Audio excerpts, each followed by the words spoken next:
আজ টি-20 world cup 2024-এর সবচেয়ে high voltage ম্যাচটা কিন্তু অনুষ্ঠিত হতে চলেছে। আর এই ম্যাচের প্রতিপক্ষ হলো টিম ইন্ডিয়া এবং পাকিস্তান।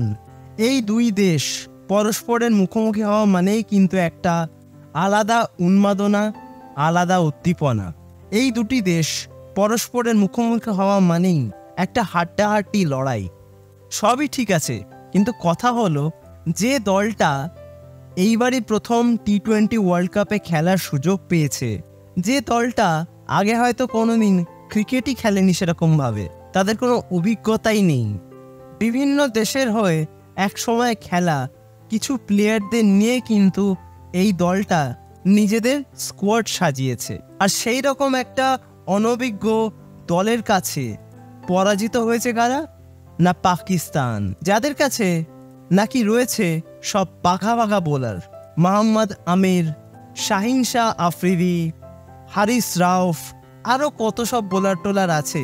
এরা সবাই মিলে সামান্য ইউএসএ অর্থাৎ যারা প্রথমবার ওয়ার্ল্ড কাপ খেলছে তাদেরকেই আটকাতে পারল না।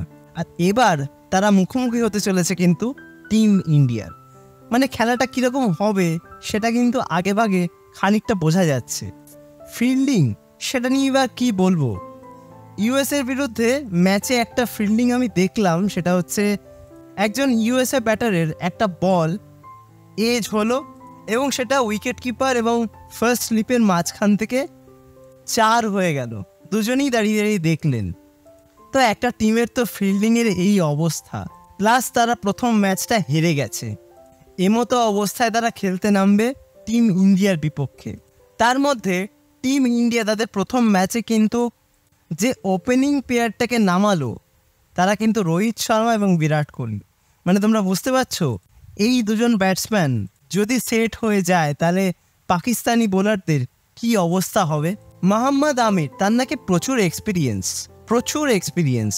তো লাস্ট যখন সুপার ওভারটা তিনি বল করতে গেলেন, একটা করে লিগ্যাল বল করছেন আর একটা করে ওয়াইড করছেন, আবার তার মাঝে 4ও খেয়েছেন। আজ যদি ইন্ডিয়ান টিমের ওপেনিং পেয়ারটা সেম থাকে তাহলে কিন্তু একথা নিঃসন্দেহে বলা যায় পাকিস্তানি বোলারদের কপালে কিন্তু যথেষ্ট দুর্ভোগ রয়েছে। আবার এমনটা না হয়, সেই যে একটা ম্যাচ ছিল না, সে এক ঐতিহাসিক ম্যাচ, আমরা সবাই দেখেছি।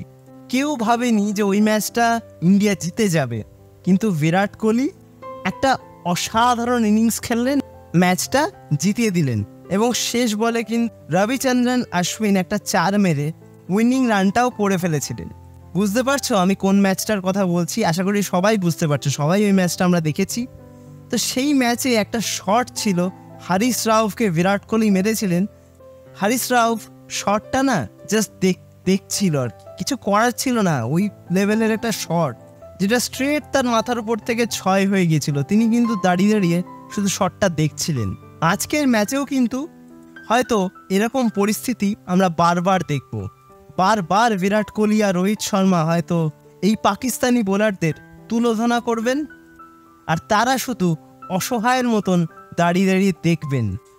জসপ্রীত বুমরা, হার্দিক পান্ডিয়া, মোহাম্মদ সিরাজ, অর্শদীপ সিং এরা যদি নিজেদের সেরা বোলিংটা করতে পারেন তাহলে কিন্তু পাকিস্তান খুব বেশি দূর এগোতে পারবে বলে মনে হয় না। আমি ঠিক বললাম তো?